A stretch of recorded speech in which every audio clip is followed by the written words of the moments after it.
Hey there, welcome back to the channel. So lately I've been doing a lot of thinking about how I've often fallen into the trap of relentlessly pursuing perfection. So much so that I've often found myself getting stuck and not churning out whatever I'm creating because I didn't think that those creations were good enough.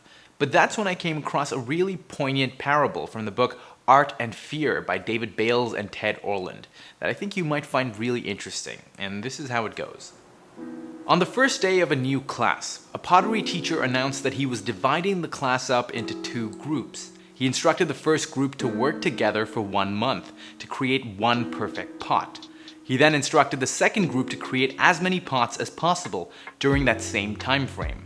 At the end of the year, the first group had created one very good piece, and the second group had created a large pile of pieces.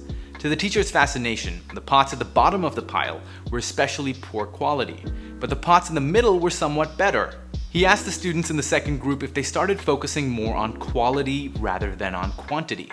To which the students replied, "No, we just kept working on creating more and more pots." The teacher then discovered that the pots kept getting increasingly better towards the top of the pile, and at the very top of the pile he found a near-perfect pot. The students were amazed to see the difference between the first pot that they created and the last pot. They asked the teacher how this was even possible, to which he knowingly replied, "By going forward from mistake to mistake and steadily improving, you ultimately created a masterpiece. Live your life in the same way and you will ultimately create a masterpiece with your life."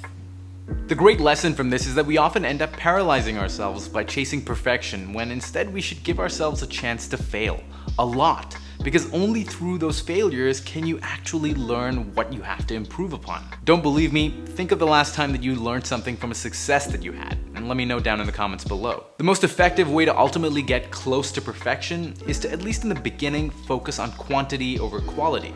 And this is true whether you're trying to create YouTube videos, start a business, or pursue some form of creativity.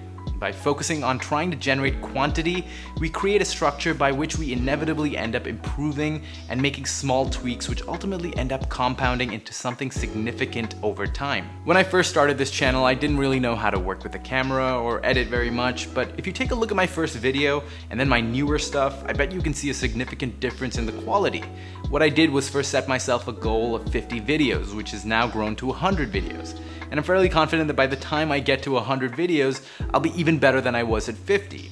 And that's really what I mean. With anything that you're building or creating, set yourself a quantity target instead of a quality target.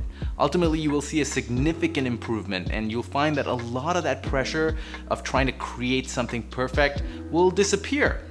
Just like that. If you like this video, don't forget to drop me a thumbs up for the YouTube algorithm and subscribe for more fun parables like this every single week. Thanks for watching. My name is Vihan Shalaya, and I'll see you next time.